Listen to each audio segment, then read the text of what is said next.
Blackstone Audio presents The Kreutzer Sonata by Leo Tolstoy. This book is read by Simon Preble. Chapter 1. But I say unto you that every one that looketh on a woman to lust after her hath committed adultery with her already in his heart. Matthew, verse 28. The disciples say unto him, If the case of the man is so with his wife, it is not expedient to marry. But he said unto them, All men cannot receive this saying, but they to whom it is given. For there are some eunuchs, which were so born from their mother's womb, and there are some eunuchs which were made eunuchs of men, and there be eunuchs which have made themselves eunuchs for the kingdom of heaven's sake. He that is able to receive it, let him receive it. Matthew chapter 19, verses 10 to 12. It was early spring. We'd been travelling for more than 24 hours. Passengers with tickets for more or less distant places had been entering and leaving our carriage, but there were 4 of us who had been on the train from the very start. A weary-faced lady, neither beautiful nor young, who wore a hat and a semi-masculine paletot, and smoked cigarettes. Her companion, a talkative man of 40, with neat new luggage, and thirdly, a rather short and very reserved gentleman, not by any means old, but with curly hair prematurely turning grey, with very nervous motions, and with extraordinarily brilliant eyes, which kept roving from object to object. He wore an old paletot with a lamb's-wool collar made by an expensive tailor, and a high lamb's-wool hat. Under his paletot, when it was thrown open, were visible a pudyavka, or sleeveless kaftan, and a Russian embroidered shirt. The peculiarity of this gentleman consisted in the fact that he from time to time produced strange noises, like a cough or like a laugh begun and broken off. This gentleman, during the whole journey, had carefully avoided all acquaintance and intercourse with the other passengers. If any of his neighbours spoke to him, he replied briefly and stiffly, and for the most part he either read or smoked, gazing out of the window, or else, getting his provisions out of his old sack, drank tea or ate luncheon. It seemed to me that he was oppressed by his loneliness, and several times I was tempted to speak with him. But whenever our eyes met, as often happened, since we sat diagonally opposite each other, he turned away and devoted himself to his book or looked out of the window. During one stop at a large station just before the evening of our second day, this nervous gentleman left the carriage to get some hot water and made himself some tea. The gentleman with the neat new luggage, a lawyer, as I afterward learned, went out also with the cigarette-smoking lady in the semi-masculine paletot to drink tea in the station. During the absence of the gentleman and lady, several new persons entered our carriage, and among them a tall, closely shaven, wrinkled old man, evidently a merchant, in a skunk-lined coat and a cloth cap with a huge visor. This merchant sat down opposite the lawyer, and immediately entered into conversation with a young man, apparently a merchant's prikashchik, or manager, who entered the carriage at the same station. I was sitting diagonally opposite, and while the train was stationary and no one was passing between us, I could hear snatches of their conversation. The merchant at first explained that he was on his way to an estate of his, which was situated only 1 station distant. Then, as usual, they began to talk about prices, about trade, and how Moscow does business at the present time. And then they discussed the fair at Nizhny Novgorod. The merchant's clerk began to tell about the merrymaking at the fair, of some rich merchant whom both of them knew. But the old man did not let him finish. He began to tell about the merrymakings which had taken place in former times at Kournovino, and which he himself had enjoyed.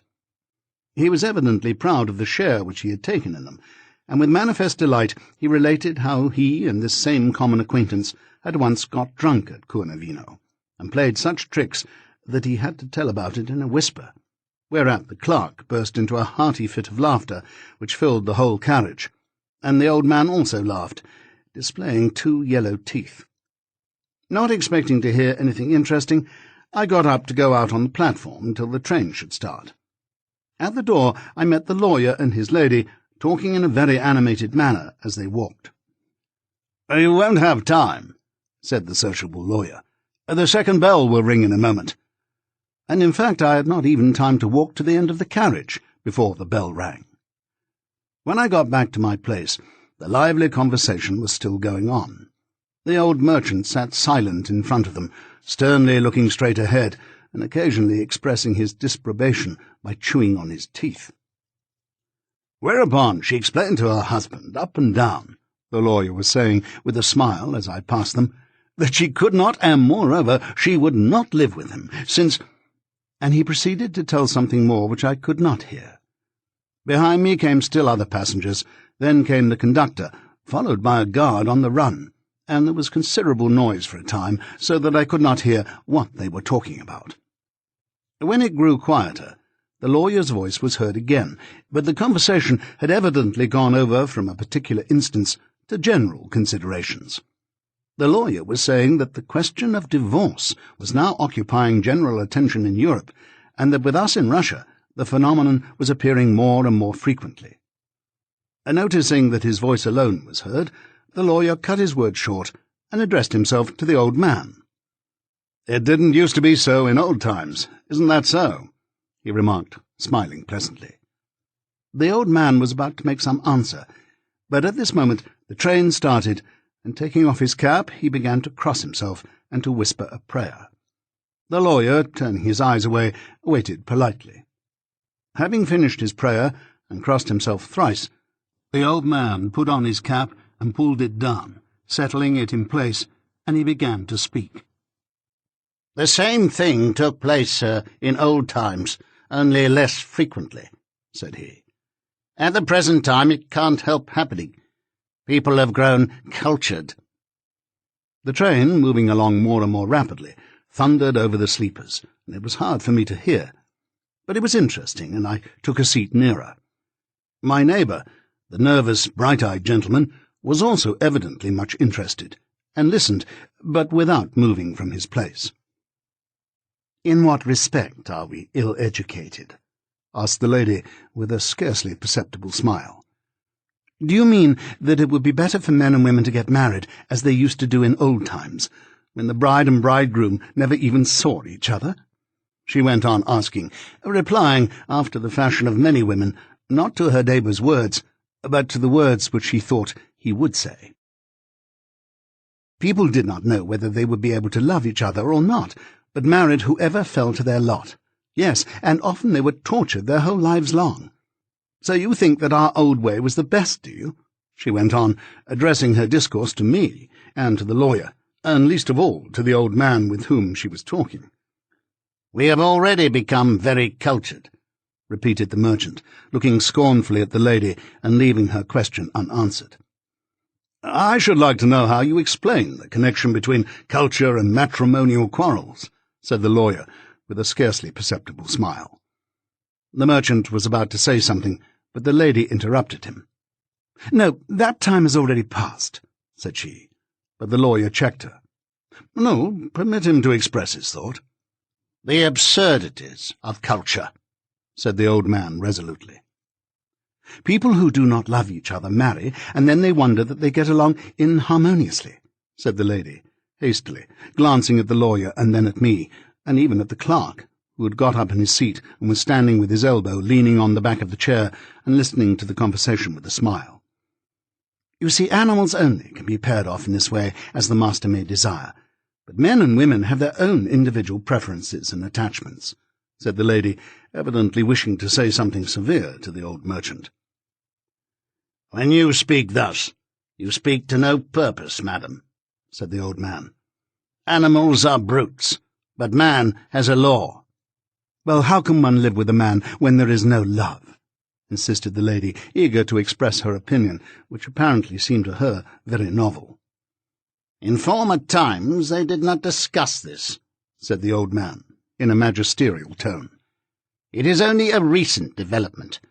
At any pretext the wife cries out, 'I will leave you.' Even among the peasantry this new method has come into fashion. 'Ah,' says the mujik's wife, Here are your shirts and drawers, but I'm going off with Vanka. His hair is curlier than yours. Argument is no good. For a woman, the first thing needed is fear. The clerk looked at the lawyer, and at the lady, and at me, evidently repressing a smile, and ready either to laugh or to approve of the merchant's argument according as it was received by the company. "Fear of what?" asked the lady. Why, of course, fear of her husband. That kind of fear. "But that day for that sort of thing has gone by, my good fellow," said the lady with no little asperity. No, madam, the time for that can never go by. As Eve the woman was created out of the man's rib, so it will remain to the end of time, said the old man, and he nodded his head so sternly and triumphantly that the clerk instantly decided that the victory was on the merchant's side, and he burst out into a loud laugh. "Yes, that is the way you men decide," said the lady, not yielding, and looking at us. "They give themselves full liberty, but you want to keep the women in the harem. To you, of course, all things are permitted." No one gives any such permission, but it is a fact man does not make his family increase, but woman is a fragile vessel, suggested the merchant. The dictatorialness of the merchant's tone evidently impressed his hearers, and even the lady felt crushed, but still she would not give in. "Yes, but I think you will agree that a woman is a human being and has feelings as well as a man. Well, then, what is she going to do if she does not love her husband?" "Not love her husband?" exclaimed the merchant, repeating her words in a savage tone, making a grimace with his lips and his eyebrows. "Never fear, she should come to love him." This unexpected argument especially pleased the clerk, and he gave vent to a grunt of approbation. "But that is not so. She may not come to love him," insisted the lady. "And if there is no love, then they ought not to be compelled to this." "But if a woman is false to her husband, what then?" asked the lawyer. "That is not to be supposed," said the old man. "He must look out for that." "But if it does happen, what then? It has occurred—" "Yes, there are cases, but not among us," said the old man. All were silent. The clerk changed his position, leaned forward a little more, and, evidently wishing not to be left out of the conversation, began with a smile. "Well, there was a scandal arose in the house of a fine young fellow in our place. It was very hard to decide about it. It happened that the woman was very fond of amusements, and she began to play the devil, but her husband was a reasonable and progressive man. At first she flirted with a counting-house clerk. Her husband argued kindly with her, but she would not stop. She did all sorts of dirty tricks, and even stole his money. And he flogged her. Well, what good did that do? She only acted worse. Then she had an intrigue with an unchristian Jew, if I may say so. What could he do? He turned her off entirely, and so he lives like a bachelor, and she has become a gadabout." "That was because he was a fool," said the old man. "If at the very beginning he had not given her her head, but had given her a good sound berating, she would have been all right, I tell you. She must not have her own way at first. Don't trust a horse in the field, or your wife in your house."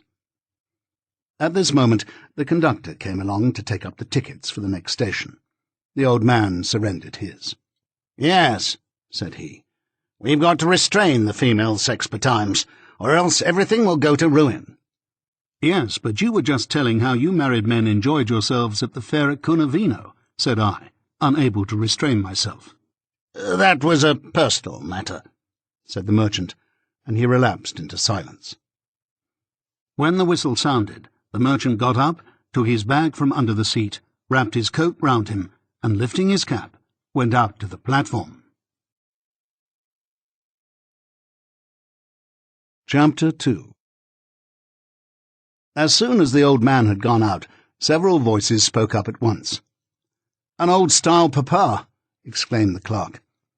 "The Namastroi come to life," said the lady. "What savage notions of woman and marriage!" "Yes, indeed. We are still far from the European notions of marriage," said the lawyer. "Well, the principal thing these men cannot understand," said the lady, "is that marriage without love is not marriage, that love alone consecrates marriage, and that the only true marriage is that which love consecrates." The clerk listened and smiled, desiring to remember for future use as much as he could of the clever conversation. In the midst of the lady's sentence, there was heard a sound just behind me, like an interrupted laugh or a sob, and looking around, we saw my neighbour, the bright-eyed, grey-haired, solitary gentleman who, during the conversation, which had evidently interested him, had unobtrusively drawn near us. He was standing with his hand resting on the back of the seat, and was evidently very much agitated. His face was red, and the muscles of his cheek twitched. "What is that love which consecrates marriage?" he asked in a stammering voice. The lady, seeing the agitated state of the speaker, tried to answer him as gently and circumstantially as possible. "True love. It is that love between a man and a woman which makes marriage possible," said the lady. "Yes, but what do you mean by true love?" said the bright-eyed gentleman, smiling awkwardly and timidly. "Everyone knows what true love is," said the lady, evidently wishing to cut short her speech with him. "But I don't know," said the gentleman.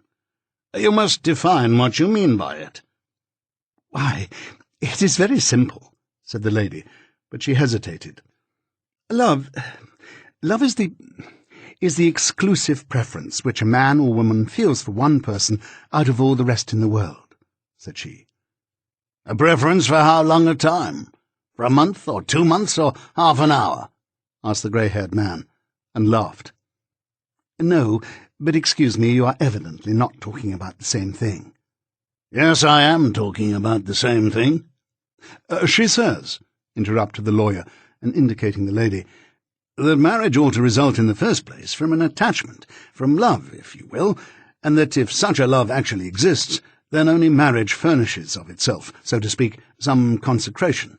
Therefore every marriage where there is no genuine attachment as a foundation, love, if you say so, has no moral obligation. Do I express your idea correctly?" said he, addressing the lady. The lady, by an inclination of her head, expressed her concurrence with his interpretation of her idea. "Therefore," the lawyer was about to continue, but the nervous gentleman, with his eyes all on fire, evidently restraining himself with difficulty, began, without allowing the lawyer to proceed. "No, I am speaking about the same thing, about the preference that one man or one woman has for one person above all others, and I simply ask, how long is this preference to last?" "How long? Why, sometimes it lasts a whole lifetime," said the lady, shrugging her shoulders. "Yes, but that is true only in novels, but never in real life. In real life, this preference for one person rather than another may occasionally last for a year. More frequently it is measured by months, or even by weeks, or days, or hours," said he, evidently knowing that he was surprising everyone by his opinion, and well satisfied with it. "Oh, what are you saying?" "No, excuse me." "Oh, no," 3 of us exclaimed with one voice. Even the clerk uttered a disapproving grunt. "Yes, I know," interrupted the grey-haired gentleman. "You are speaking of what is supposed to exist. But I am speaking of what does exist. Every man feels for every pretty woman what you call love." "Oh, what you say is awful. Surely there exists among human beings that feeling which is called love, and which lasts not merely for months and years, but for whole lives." "No, I don't admit it. If it is granted even that a man may keep his preference for a given woman all his life, the woman in all probability will prefer someone else, and so it always has been in the world, and always will be," said he, and taking out a cigarette case, he began to smoke. "But it may be reciprocal," said the lawyer. "No, it is impossible," he insisted. "Just as impossible as that in a load of peas there should be 2 peas exactly alike, side by side. And over and above this improbability, there is also the likelihood of satiety. That one or the other should love the same person a whole life long is as to say that a single candle would burn forever," said he, eagerly drawing in the smoke of his cigarette. "But you are talking about carnal love. Don't you admit that there is a love based on a unity of ideals, on a spiritual affinity?" asked the lady. "Spiritual affinity? Unity of ideals?" repeated he, emitting his peculiar sound. But in that case, there is no reason why we should not sleep together. Excuse my brutality. Why, it is the very consequence of this unity of ideals that people go to bed together," said he, and he laughed nervously. "But pardon me," said the lawyer. "What you say is contradicted by the facts. We see that marriage exists, that all the human race, or the majority of it, lives a married life, and many live honourably all their days under the marriage relation." The grey-haired gentleman again laughed.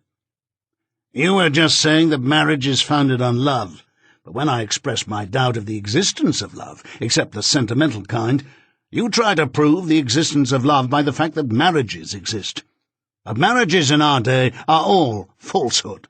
"Oh, no, excuse me," exclaimed the lawyer. "I only say that marriages have always existed and still exist." "Exist, yes. But why do they exist? They have existed and exist for people who see in marriage something sacred, a sacrament which is entered into before God. For such people it exists. Among us, people get married, seeing nothing in marriage except copulation, and the result is either deception or violence. When it is deception, it's easy to endure. Husband and wife only deceive people into believing that they are living a monogamous marriage, but they are really practicing polygamy and polyandry. It is filthy, but still it is the fashion. But when, as happens oftener than otherwise, men take on themselves an external obligation to live together all their lives long, and even from the second month they hate each other, desire to separate, and yet they go on living, then results that terrible hell from which they try to escape by intoxication, by fighting duels, by killing and poisoning themselves and others," said he, talking more and more rapidly and growing more and more excited. It was embarrassing. "Yes, without doubt there are critical episodes in married life," said the lawyer, wishing to cut short this unseemly and exciting conversation. "I imagine you have guessed who I am," said the grey-haired gentleman, quietly, and with a certain appearance of calmness. "No, I have not that pleasure." "The pleasure will not be great. My name is Postanichov. I am the man in whose life happened that critical episode to which you just hinted.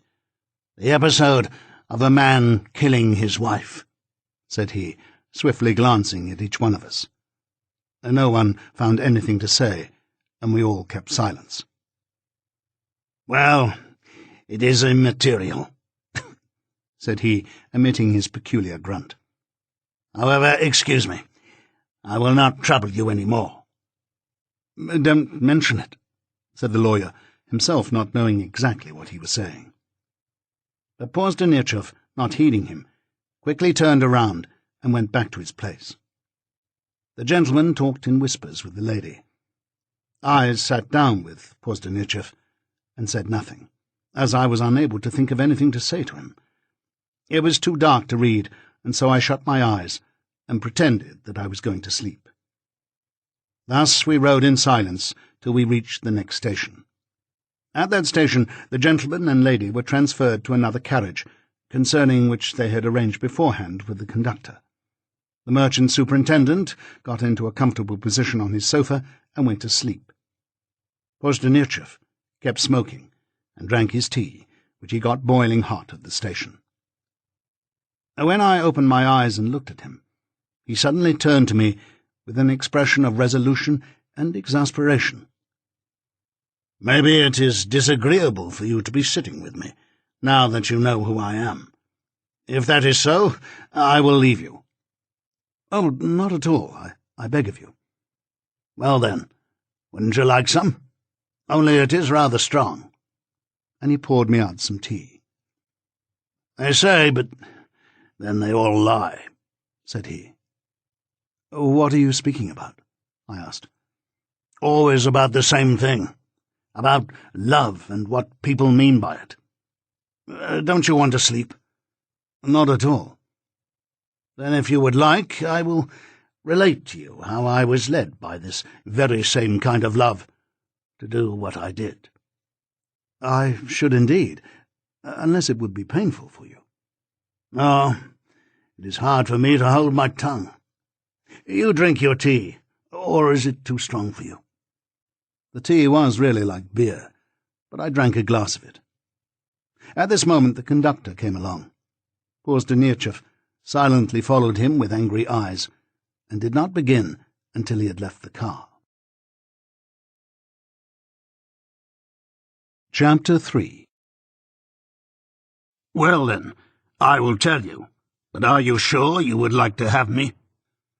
I assured him that I was very eager to hear him. He remained silent, rubbed his face with his hands, and began. "If I tell you, I must begin at the very beginning. I must tell you how and why I got married, and what I was before I married. Up to the time of my marriage, I lived as all men live, that is, all the men in my circle.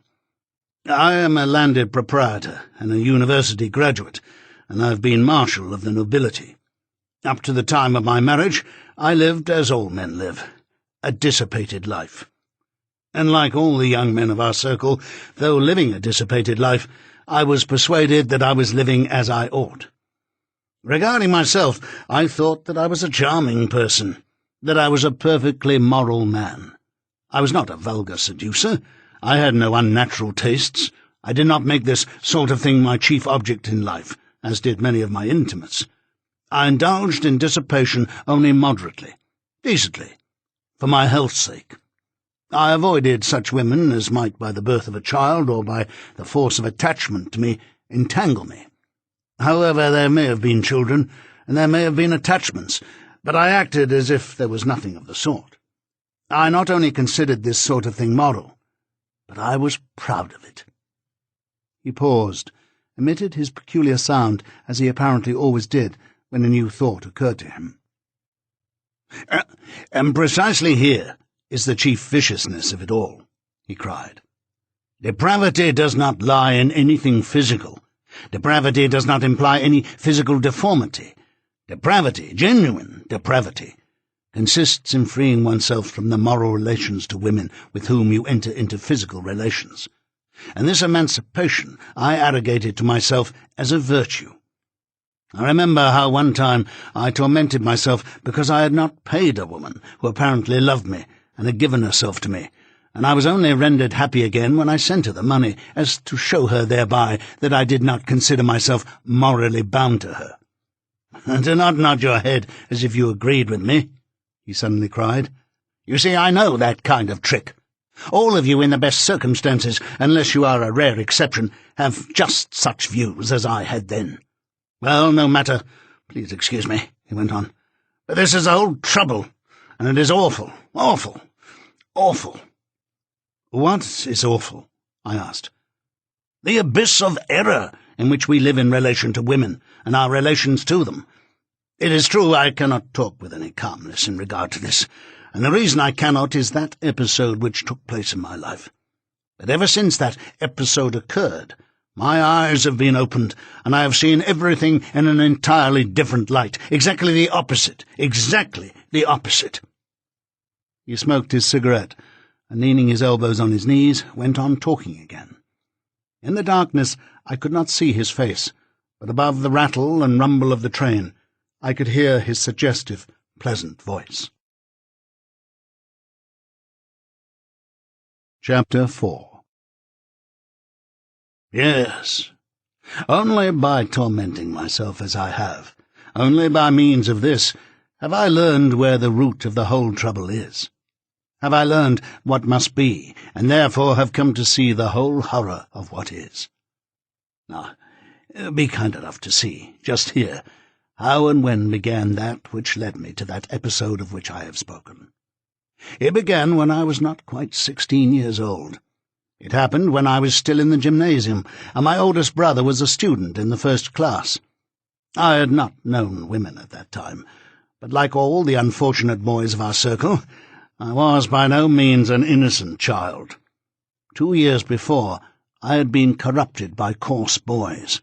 Already woman, not any particular woman, but woman as a sweet something, woman, any woman, woman in her nakedness, had already begun to torment me. My solitudes were unchaste. I was tormented, as 99% of our boys are tormented. I was horror-struck. I struggled. I prayed, and I fell. I was already corrupted in my imagination and in my essence, but the final step had not yet been taken. I was ruined by myself, even before I had put my hands on another human being. But here a comrade of my brother, a gay young student, a so-called good fellow, in other words, the greatest good-for-nothing possible, who had already taught us to drink and to play cards, persuaded us, after a drinking bout, to go there. We went. My brother also had been innocent, and he fell the same night, and I, a boy of 15, polluted myself and accomplished the pollution of a woman, not at all understanding the enormity of what I was doing. You see, I had never heard from any of my elders that what I was doing was wrong, and even now no one ever hears so. To be sure, it is contained in the 10 Commandments, but the 10 Commandments seem to be used only in order to pass the priest's examination, and even then are not regarded as very important, not nearly so much so as the rule for the use of ut in conditional sentences. Thus I had never heard a single one of my elders, whom I respected, say that this was wrong. On the contrary, I heard men whom I respected declare that it was a good thing. I heard them say that my struggles and sufferings would be relieved after that. I heard it, and I read it, and heard my elders say that it was good for the health. From my comrades I heard that there was merit, that there was gallantry in such conduct. So that, as a rule, there is nothing to be anticipated from it except beneficial effects. Danger of disease? But even that, you see, is taken care of. A solicitous government looks out for that. It looks after and regulates the activity of houses of indulgence, and makes lewdness safe for gymnasium students, and doctors, for a consideration, do the same. Thus it comes about. They affirm that lewdness is good for their health. They make a regular institution of lewdness. I know of mothers who see to it that their son's health is regulated in this way, and science follows them into the houses of indulgence. "Why science?" I asked. "What are doctors? The priests of science, who corrupt young men, declaring that this thing is necessary for their health. They do. But it is certain that if 1% of the energy that is employed in the cure of syphilis were expended in the eradication of lewdness, syphilis would long ago have become only a memory. But instead the energy is expended not in the eradication of lewdness, but in the guaranteeing the safety of lewdness. Now, that is not the trouble. The trouble consists in this, that with me, as with 9 out of 10, if not even more, not only of our class, but of all, even of the peasantry, the horrible fact exists that I fell, not by reason of yielding to a single temptation of the charm of any special woman. No special woman led me astray. But I fell because those immediately around me saw, in what was really a fall, a lawful act, a regulator advantageous for the health, others a most natural and not only simple but even innocent diversion for a young man. I did not even realize that this was a fall. I simply began to give myself up to those pleasures, to those necessities, which, as it was suggested to me, were peculiar to a certain degree of lewdness. Gave myself up to this form of dissipation, just as I had begun to drink and to smoke. And yet there was something peculiar and pathetic in this first fall. I well remember how immediately, even before I left that room, a feeling of sadness, of deep sadness, came over me, so that I felt like weeping the loss of my innocence, for a forever solid relationship to womanhood. Yes, the natural, simple relationship that I had enjoyed with women was forevermore impossible. Purity of relationship with any woman was at an end, and could never be again. I had become what is called a libertine, and to be a libertine is to be in a physical condition like that of a morphiomaniac, a drunkard or a smoker.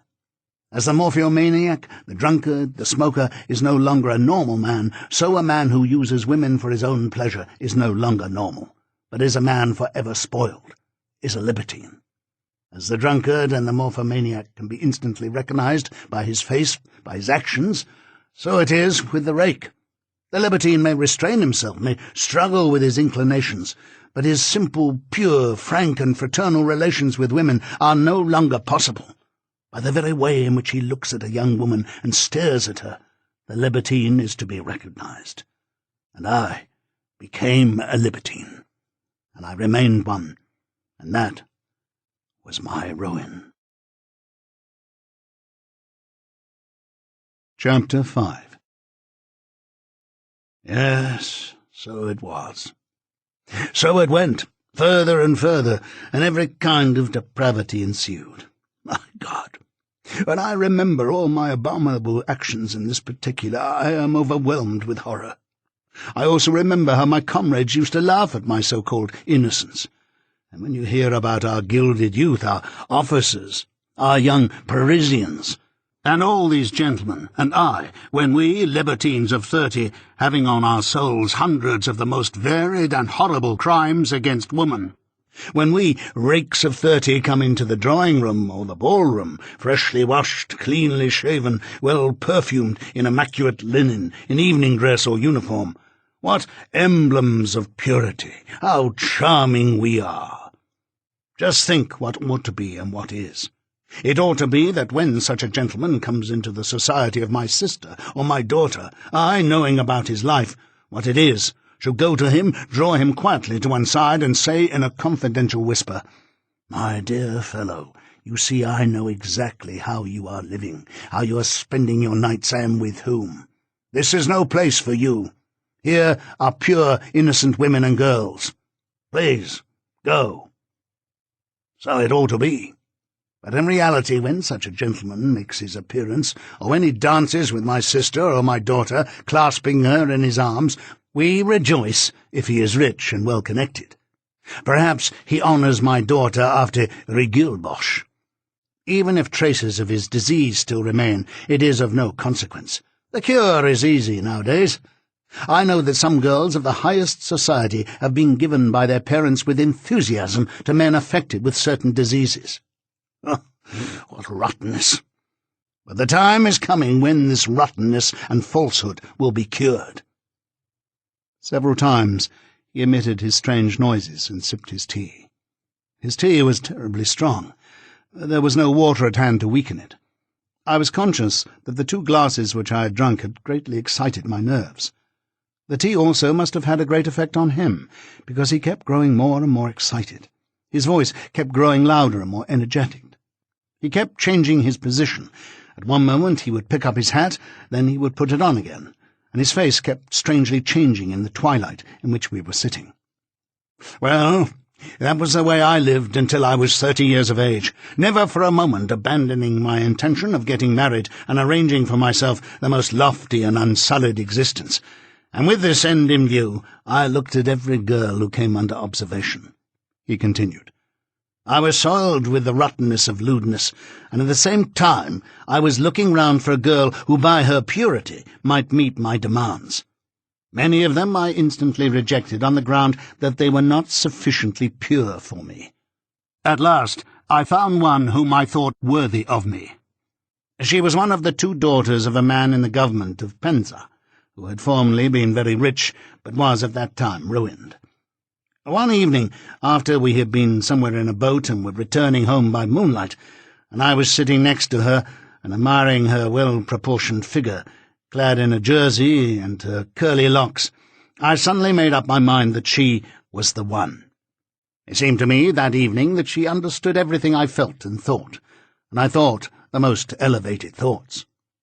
In reality, it was simply the fact that her jersey was especially becoming to her, and so were her curls, and that after I had spent a day in her immediate presence, I wanted to be still closer to her. It is a marvellous thing how full of illusion is the notion that beauty is an advantage.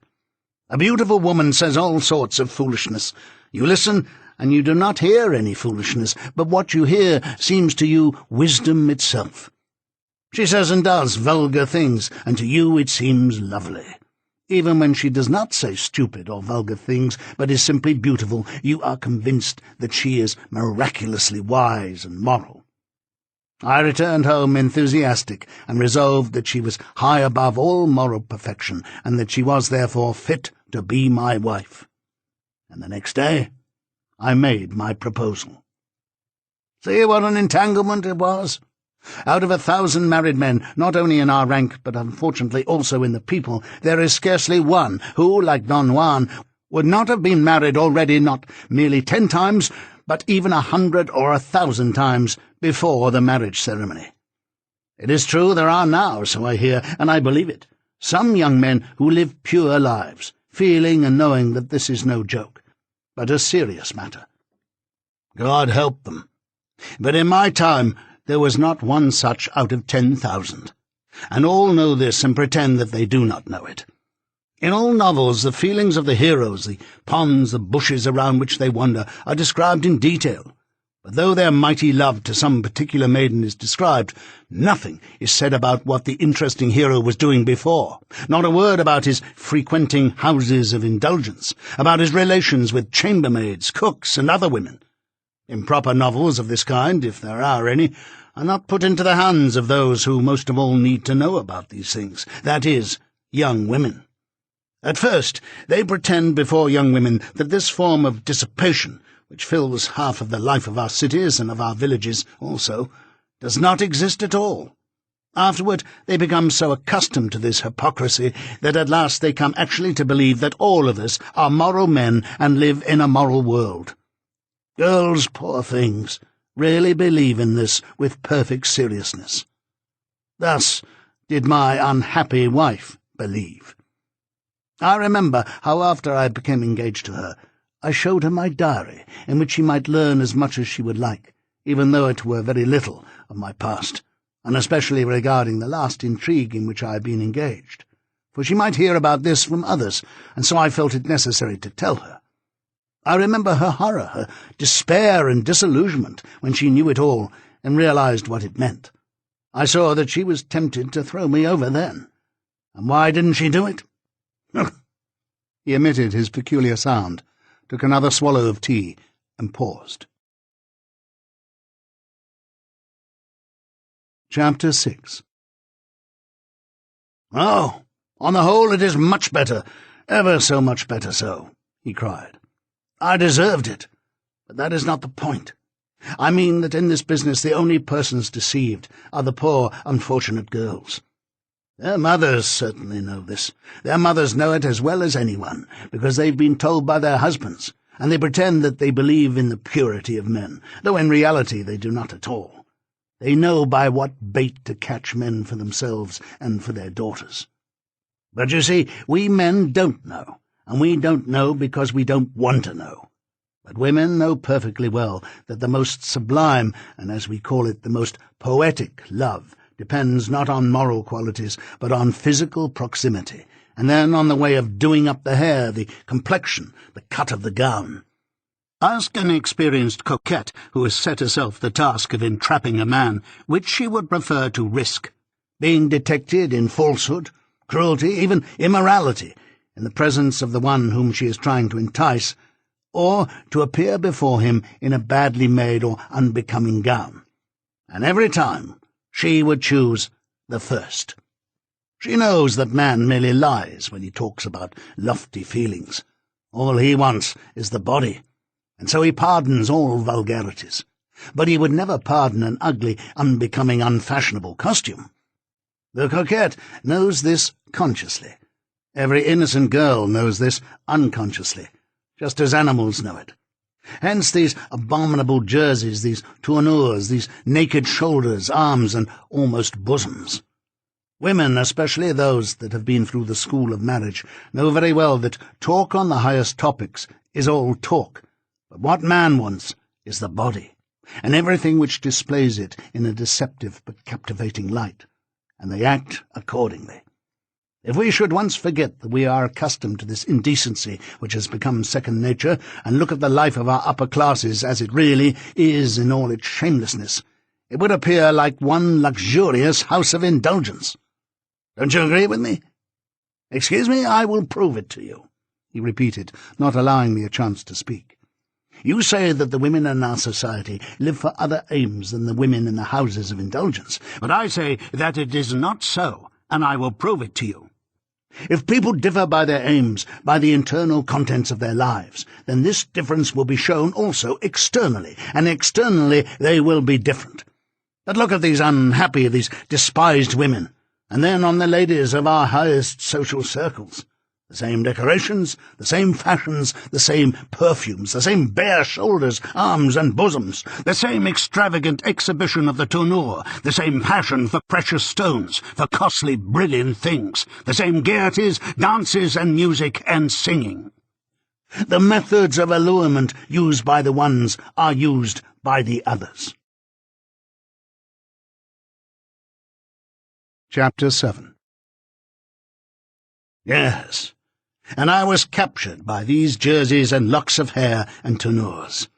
And it was very easy to capture me, because I had been brought up in those conditions in which young people, like cucumbers under glass, are turned out in love.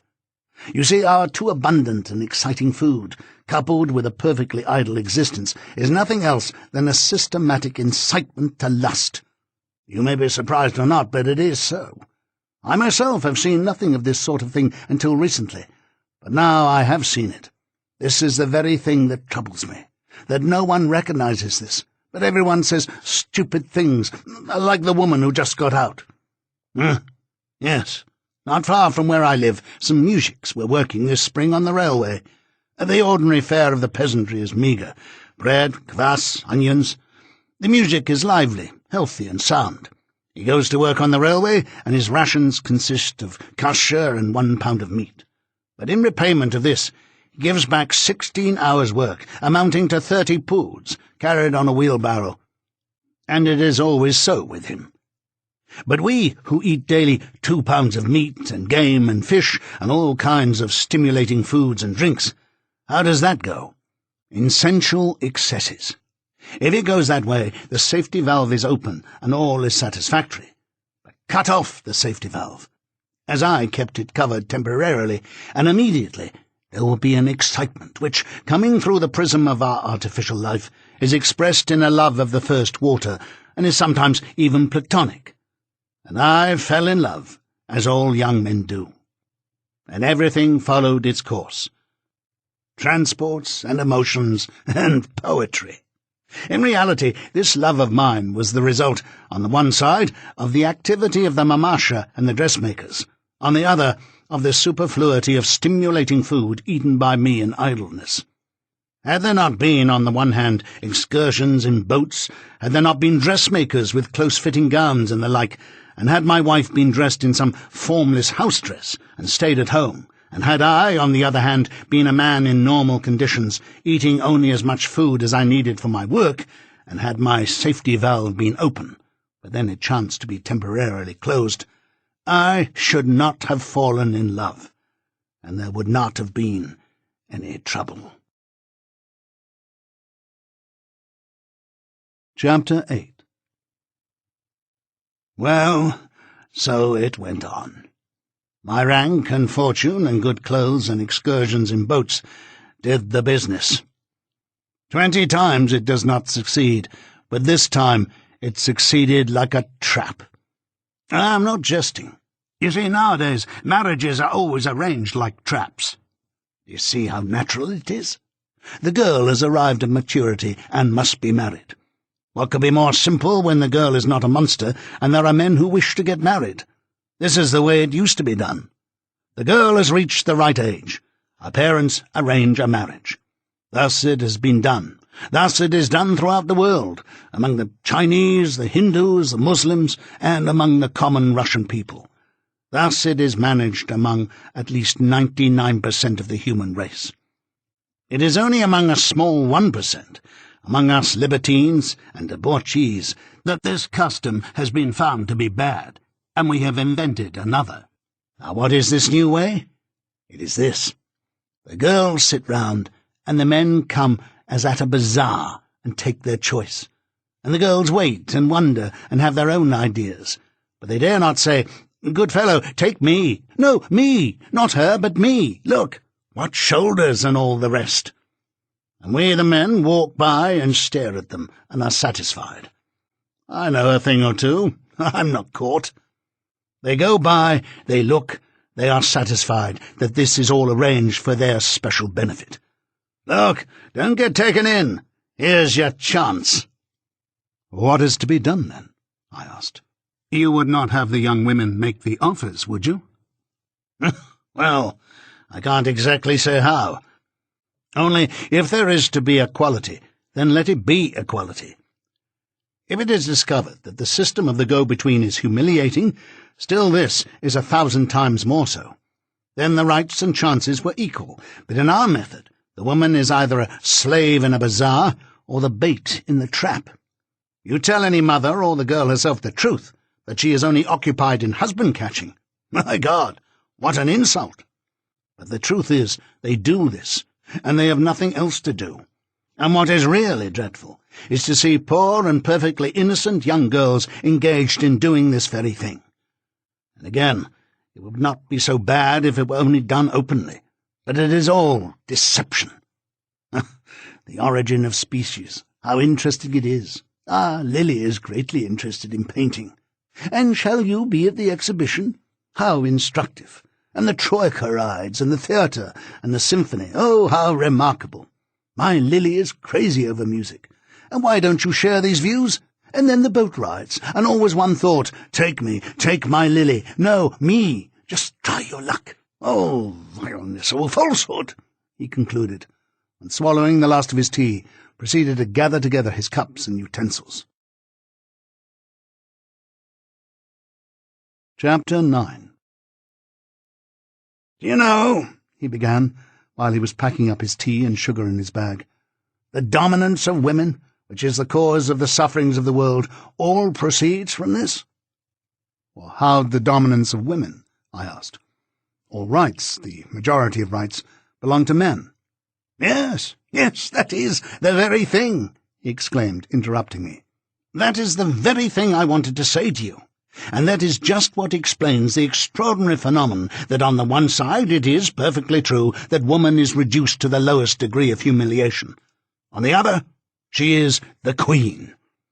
Just exactly as the Jews by their pecuniary power avenge themselves for their humiliation, so it is with women. You want us to be merely merchants. Very well. We as merchants will get you under our feet, say the Jews. You wish us to be merely the objects of sensuality. Very well. We as objects of sensual pleasure will make you our slaves, say the women.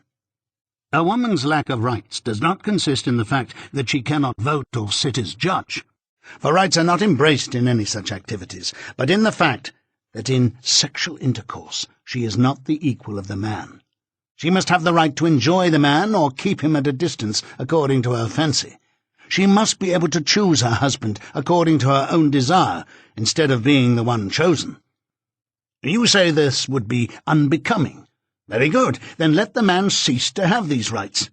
Now the woman lacks the right which the man possesses, and now, in order to get back this right, she acts on the passions of man. By means of his passion she subdues him, so that, while ostensibly he chooses, she is really the one. And having once got hold of this means, she abuses it and acquires a terrible power over men." "Yes, but where is this special power?" I asked. "Where? Everywhere, in everything. Go in any large city among the shops, millions there. You could estimate the amount of human labour expended in them. But in 90% of these shops, what will you find intended for men? All the luxury of life is demanded and maintained by women. Reckon up all the factories. The vast proportion of them are manufacturing unprofitable adornments such as carriages, furniture, trinkets, for women. Millions of men, generations of slaves, perish in the galley slave work in factories merely for the caprice of women. Women like Tsaristas hold as prisoners in slavery and hard labour about 90% of the human race. And all this because they have been kept down, deprived of their equal rights with men. And so they avenge themselves by acting on our passions, by ensnaring us in their nets. Yes, everything comes from that. Women have made of themselves such a weapon for attacking the senses of men that a man cannot with any calmness be in a woman's company. As soon as a man approaches a woman, he falls under the influence of her deviltry and grows foolish. And there always used to be something awkward and painful when I saw a lady dressed in a ball gown. But now it is simply terrible. I regard it as something dangerous for men and contrary to law, and I feel the impulse to call for the police, to summon protection from the peril, to demand that the dangerous object be removed and put out of sight." "Yes, you're laughing," he cried, "but this is no joke at all. I am convinced that the time is coming, and perhaps very soon, when men will recognize this, and will be amazed that a society could exist in which actions so subversive to social quietude were permitted, as those adornments of their body, permitted to women of our circle and meant to appeal to the passions. It is exactly the same as if all kinds of traps should be placed along our promenades and roads. It is worse than that. Why should games of chance be forbidden, and women not be forbidden to dress in a way to appeal to the passions? It is 1,000 times more dangerous." Chapter 10. Now then, you understand me. I was what is called in love. I not only imagined her as absolute perfection, I also imagined myself at the time of my marriage as absolute perfection. You see, there is no scoundrel who is not able by searching to find a scoundrel in some respects worse than himself, and who, therefore, would not find an excuse for pride and self-satisfaction. So it was with me. I was not marrying for money. It was not a question of advantage with me, as it was with the majority of my acquaintances, who married either for money or connections. I was rich. She was poor. That is one thing.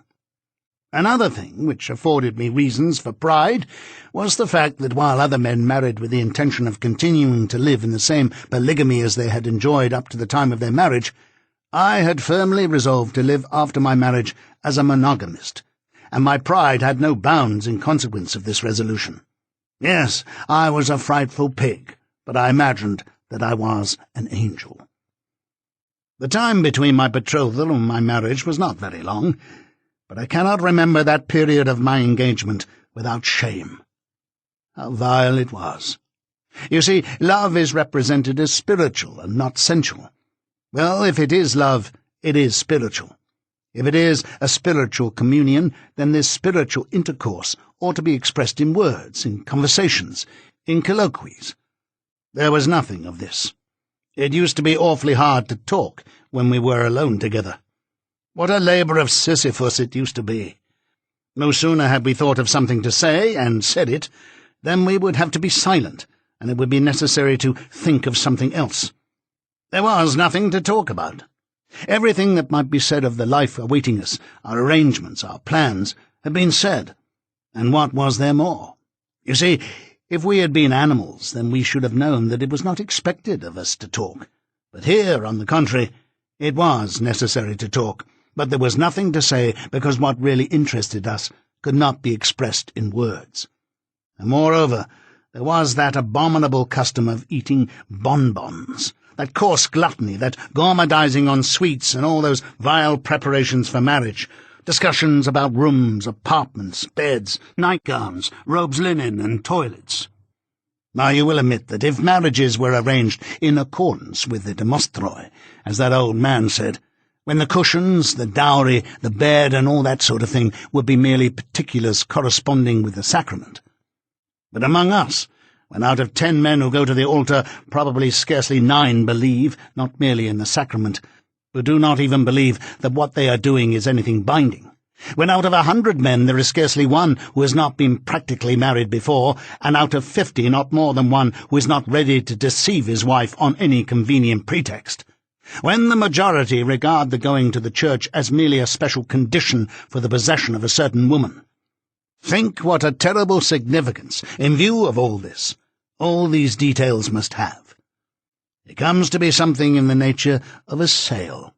They sell the libertine, the innocent girl, and they surround the sale with certain formalities. Chapter 11. That is the way all get married, and that is the way I got married. And the much-vaunted honeymoon began. What a vile name that is in itself, he hissed spitefully. I was making a tour of all the sights of Paris, and I went in to see the bearded woman and a water-dog. It seemed that the one was only a man décolleté in a woman's gown, and the other was a dog fastened into a walrus skin and swimming in a bathtub full of water. The whole thing was very far from interesting. But when I left the place, the showman conducted me out very obsequiously, and addressing the public collected around the entrance, he pointed to me and said, "Here, ask this gentleman if it's not worth looking at. Come in, 1 franc apiece." I was ashamed to say that it was not worth looking at, and the showman evidently counted on that. So is it undoubtedly with those who have experienced all the vileness of the honeymoon and do not dispel the illusions of others. I also refrain from dispelling anyone's illusions. But now I do not see why one should not tell the truth. It even seems to me that it is essential to tell the truth about this. It was awkward, shameful, vile, pitiable, and above all, it was wearisome, unspeakably wearisome. It was something analogous to what I experienced when I was learning to smoke, when I was sick at my stomach and salivated, and I swallowed it down and pretended that it was very pleasant. Just as from that, the delights of marriage, if there are any, will be subsequent. The husband must educate his wife in this vice in order to procure any pleasure from it. Vice? Well, what do you mean? I asked. Why, you're talking about one of the most natural of human functions. Natural? He exclaimed. Natural? No. I will tell you that I have come to the conviction that it is not natural. Nay, it is perfectly unnatural. Ask children, ask an innocent young girl. You said natural. It is natural to eat, and it is agreeable, easy and jolly, and not at all shameful, to eat. But this is vile and shameful and painful. No, it is not natural, and the pure maiden, I am convinced, will always hate it. But how, I asked, how would the human race be perpetuated? Well, why should not the human race perish? He asked, with a touch of savage irony, as if he were expecting this unfair reply, as if he had heard it before. Preach abstinence from procreation in the name of making it always possible for English lords to gormandize, and it will go. Preach abstinence from procreation in the name of giving a greater pleasure, it will go. But try to persuade people to refrain from procreation in the name of morality. You fathers, what an outcry! The human race would not be extinguished because an attempt was made to keep men from being swine. However, excuse me, this light is disagreeable to me. May I shade it? He asked, pointing to the lamp. I said it was immaterial to me, and then, hastily, as in everything he did, he got up on the seat and pulled down the woolen shade to the lamp. Nevertheless, said I, if all men should adopt this for a law, the human race would be annihilated. He did not immediately reply. You ask, how would the human race be perpetuated? Said he, again taking his seat opposite me, and spreading his legs wide apart and resting his elbows on his knees. Why should it be continued, this human race of ours? He exclaimed. Why do you ask such a question?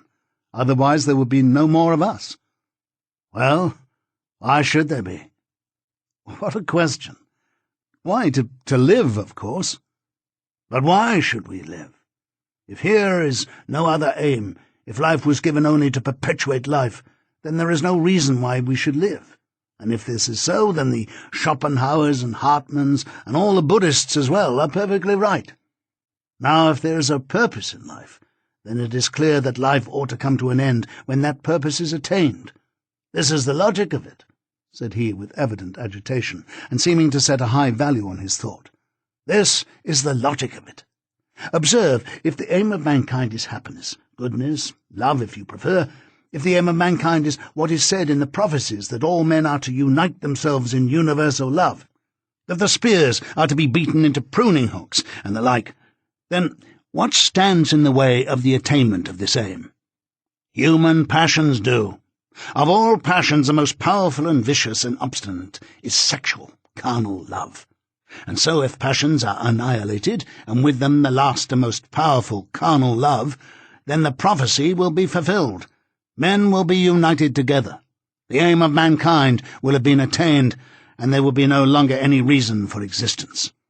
As long as humanity exists, this ideal will be before it, And of course, this is not the ideal of rabbits or of pigs, which is to propagate as rapidly as possible, and it is not the ideal of monkeys, or of Parisians, which is to enjoy all the refinements of sexual passion, but it is the ideal of goodness attained by self-restraint and chastity. Toward this end, men are now striving, and always have striven. And see what results? It results that sexual love is the safety valve. If the human race does not as yet attain this aim, it is simply because there are passions, and the strongest of them, the sexual. But since there is sexual passion, a new generation comes along, and of course there is always the possibility that the aim may be attained by some succeeding generation. But as long as it is not attained, then there will be other generations until the aim is attained, until the prophecies are fulfilled, until all men are joined in unity. And then what would be the result? If it be granted that God created men for the attainment of a certain end, then he must have created them mortal, without sexual passion, or immortal. If they were mortal, but without sexual passion, then what would be the result? This, that they would live without attaining their aim, and then would die, so that, to attain the aim, God would have to create new men.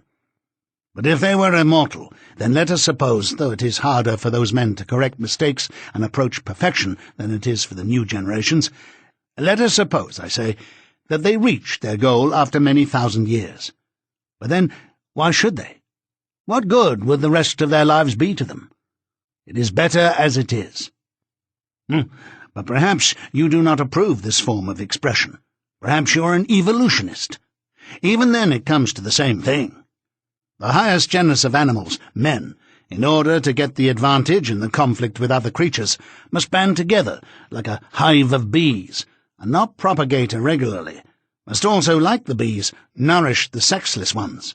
In other words, must struggle towards continence, and never allow the killing of the carnal lusts to which the whole arrangement of our life is directed. He paused. Will the human race come to an end? Can anyone who looks at the world as it is have the slightest doubt of it? Why, it is just as certain as death is certain. We find the end of the world inculcated in all the teachings of the Church, and in all the teachings of science it is likewise shown to be inevitable.